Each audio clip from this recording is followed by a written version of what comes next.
Brian, you have to be beautiful in the picture, remember? She's so happy to see you, Sharon.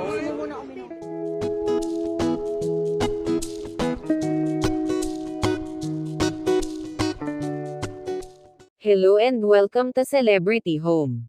Sa isang nakakaantig na video na kumalat sa social media, makikita sina Sharon Cuneta at Gabby Concepcion na pinapatahan ang isang tagahanga, na umiiyak sa labas ng venue matapos ang kanilang concert sa Toronto. Ang pangyayaring ito ay hindi lamang isang simpleng insidente, ito ay naglalarawan ng malalim na koneksyon sa pagitan ng mga artista at kanilang mga tagahanga.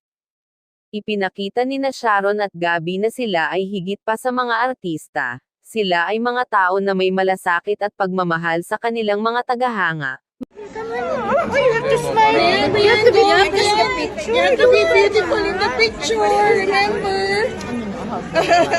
She's so happy to see you, Sharon. Sige lang.